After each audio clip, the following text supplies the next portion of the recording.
Bueno, entonces lo primero que vamos a tratar de entender es cuál es la naturaleza de los números naturales y cómo se representan en un computador y cómo se representan realmente inicialmente y luego en un computador. Entonces, antes de empezar a ver algunas propiedades y aplicaciones de los números naturales y enteros, es importante establecer su naturaleza.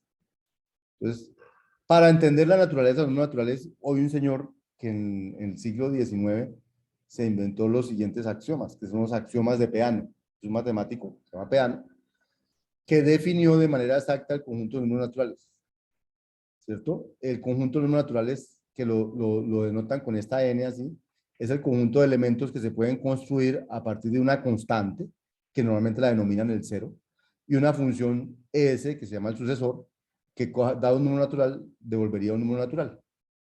Y los siguientes 5 axiomas fundamentales. O sea, un número natural, para construir un número natural solo se necesita el cero y la función sucesor. No se necesita nada más. No necesita ni el 1, ni el 2, ni el 3, ni el 4, ni el 5, ni los dígitos. Nada de eso se necesita para hablar de números naturales. Solo necesitan el concepto de un ser, una cosa que se llama el cero, y de una cosa que se llama la función que dado un número me da el siguiente. Dado un natural me da el siguiente. Entonces, y ese sistema cumple con, ese es como mi lenguaje. En mi lenguaje solo hay dos, la constante cero y el símbolo de función s. No hay más para hablar de los números. Entonces, y lo que voy a escribir cumple 5 axiomas fundamentales que se llaman los axiomas de Peano. Primero, el cero, la constante cero es un número natural. O sea, ese es mi primer número natural, es el cero. Segundo, dado cualquier número natural, su sucesor también es un número natural. O sea, la función sucesor, dado un número natural, la función s de n me da otro número natural. O un número natural, que sea otro, ahorita vamos a ver por qué sería otro. Porque podría ser el mismo, pero vamos a ver si sí o si no. Ese es el segundo axioma de Peano. Tercer axioma de Peano. El cero no es sucesor de nadie. O sea, sucesor de algo nunca da cero.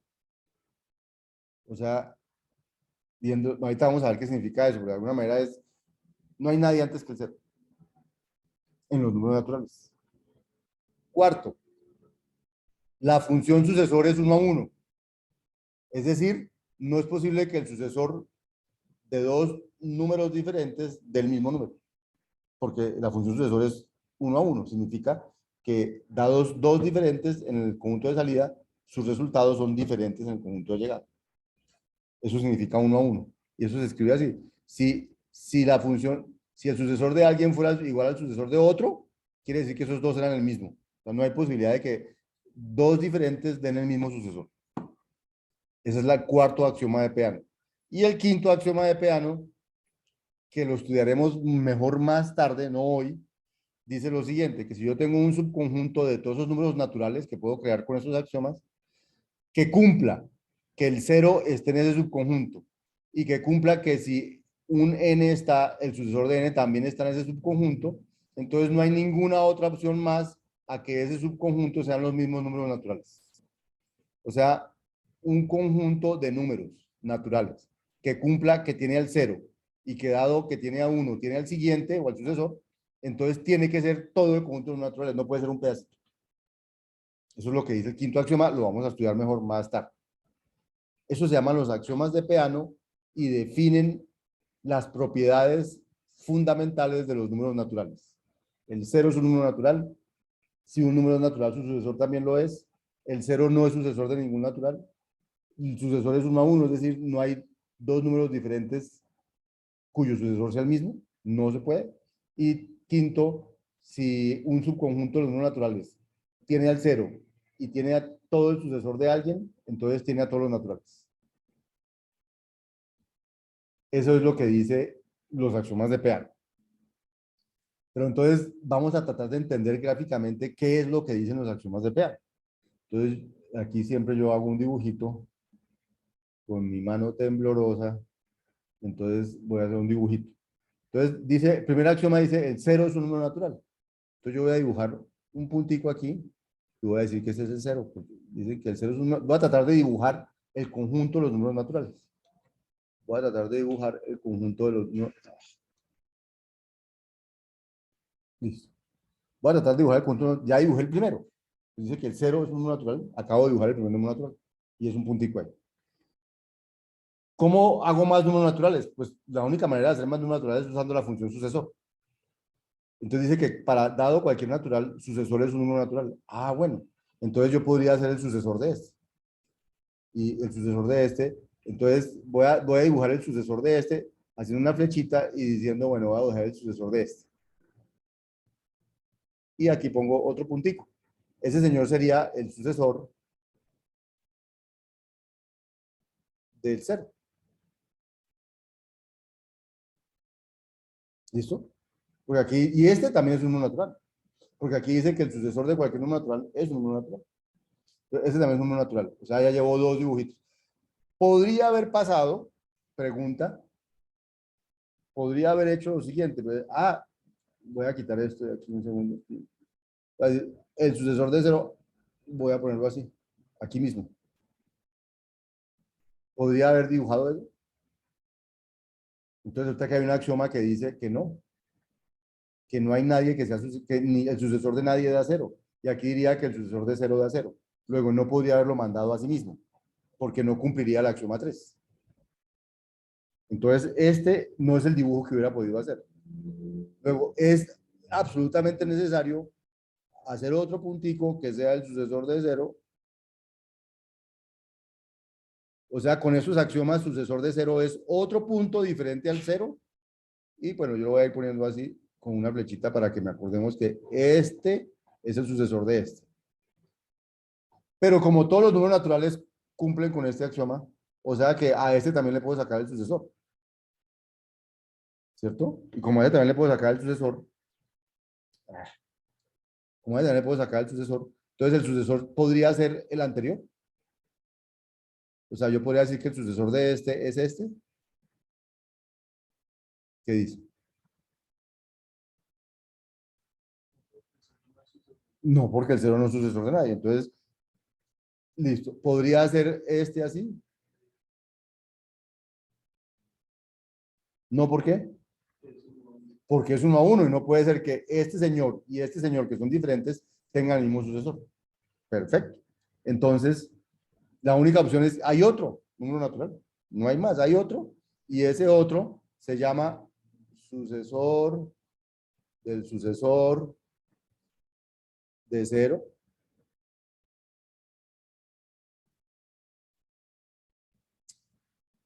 Bueno, sucesor de cero. Y ese otro, espera, pongo bonito aquí. Y ese otro es el sucesor de este. Ahí se acaban los números naturales. No se acaban porque aquí dice que todo número natural tiene un sucesor. Y el sucesor puede ser el anterior. Este, el cero, no. ¿Puede ser el anterior? No. ¿Puede ser el mismo? No, porque no sería uno a uno. Entonces, el sucesor de este señor, ¿quién tiene que ser? Otro señor, que es el sucesor de todo esto. ¿Y el sucesor de este, quién tiene que ser? Otro señor, pues no puede ser ninguno de los anteriores. Luego, ¿qué es lo primero que uno puede decir de los números naturales? Son infinitos, ¿cierto? Porque no se acaban. Porque nunca puedo, con estos axiomas no puedo decir, me devuelvo, ya se acabó, se acabaron los, no, siempre hay uno siguiente. Por lo tanto, los números naturales, con esta definición, son infinitos.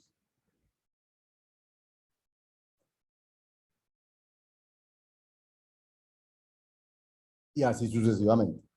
Luego hay infinitos números naturales. Y he usado este axioma, he usado este axioma, he usado este axioma y he usado este axioma. Y con esos cuatro axiomas, esta es como la pinta de los números naturales. Esa es la, y esa es la pinta de los números naturales. Y típicamente, entonces nosotros hemos dicho, bueno, pues a este señor lo llamamos el uno, a este señor lo llamamos el 2, a este señor lo llamamos el 3 y así sucesivamente le hemos ido dando nombres a cada uno de esos números, para que cada número natural tenga un identificador. Nos inventamos esos nombres. Y obviamente el hombre ha sido tan inteligente que dijo, bueno, pues, necesito infinitos nombres, entonces más bien tengo un número finito del alfabeto, entonces inventó el cero, el uno, el 2, el 3, el 9, y después del 9 dijo, ah, no, el número ahora es uno con cero, y es el 10, el 11, y logró decir cómo nombrar cada número de los naturales. Y todo número natural tiene un nombre. Si yo les escribo el 11.750, ustedes saben qué número es y saben a cuál me refiero, pero es el nombre que le dieron al sucesor del sucesor del sucesor de 11.750 veces el cero.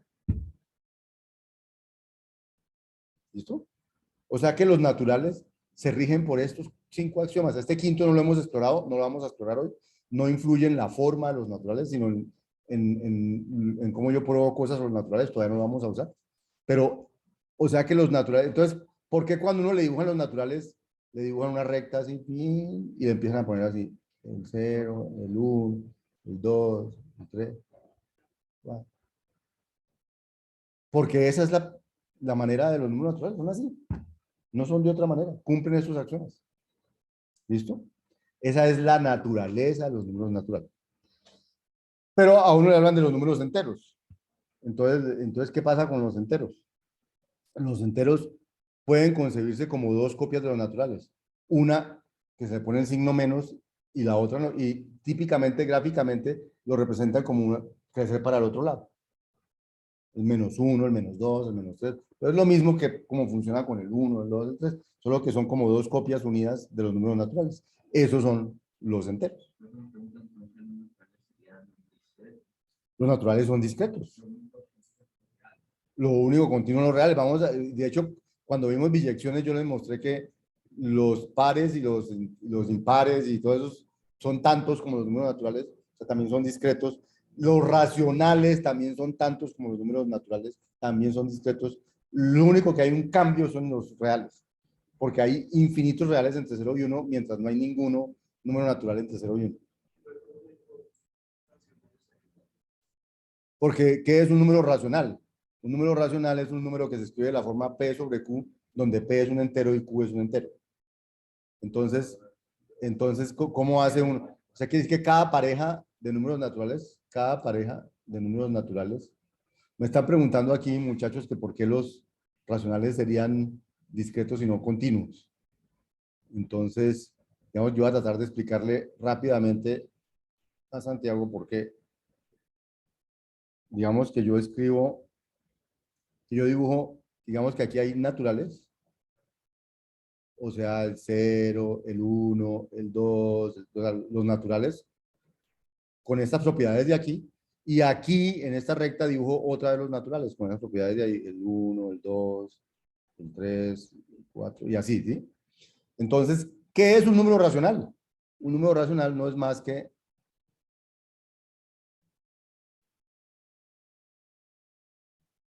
una parejita de números naturales. O sea que los números, este es un número racional, este es un número racional, este es un número racional. De la forma P sobre Q se pueden representar por parejitas de números naturales, ¿cierto? O sea, es la grilla esa que queda allí. Esos serían los números racionales. ¿Cómo haría una biyección entre los racionales y los naturales? Entonces la idea es, vea, este sería el número, el 0.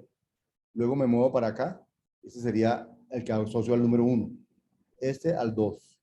Luego me muevo para acá al 3, al 4 y al 5, al 6, al 7, al 8, al 9. Bajo aquí al 10, al 11, al 12, al 13, al 14 y así sucesivamente. Luego estoy haciendo una biyección entre los naturales y los racionales. Por lo tanto, los naturales y los racionales tienen el mismo número de elementos. Esa es la idea que hay detrás de eso. ¿Sabe? O sea, una biyección entre naturales y racionales implica que los racionales son tantos como los naturales. Entonces, esa es la razón por la que los racionales son discretos también. Que hay un número enumerable de números racionales, no enumerable. Los reales son los primer conjunto de números donde hay muchos números, están los racionales y los que no son racionales. Y la pregunta que uno me puede hacer es, ¿será que hay números irracionales? Y entonces, por eso las matemáticas lo primero que demuestra es que sí, hay números irracionales. Por ejemplo, raíz de 2. No hay un número de la forma P sobre Q que elevado al cuadrado de 2. Entonces quiere decir que ese número es diferente a 4, que es 2 por 2, o a 9, que es 3 por 3, o a un noveno, que es un tercio por un tercio. Pero 2, no hay un número que multiplicado por sí mismo de 2. No existe. Número racional. Por lo tanto, raíz de 2 es un número irracional. Y entonces cuando meto los irracionales, aparecen infinitos números. Y, y ahí son los reales. Esos son los reales. Bien, todos los naturales son discretos, los reales son continuos. Entonces, cuando ustedes les hablen aquí de discreto, es que lograron con un número numerable de cosas modelar un mundo, un mundo. Cuando hablan de continuo, quiere decir que están usando los reales o alguna cosa continua para modelar el mundo. ¿Sí? Esa es la diferencia entre discreto y continuo. Las matemáticas que nos enseñan en el departamento de matemáticas son las matemáticas del continuo, no las matemáticas discretas. Por eso, como nosotros somos informáticos y nos estamos formando en ingeniería de sistemas de cosas, hacemos esos cursos de matemáticas discretas aquí, porque las discretas no nos las enseñan allá. ¿Listo? Bien. Yo creo que eso es. ¿Qué más había aquí? Nuestras.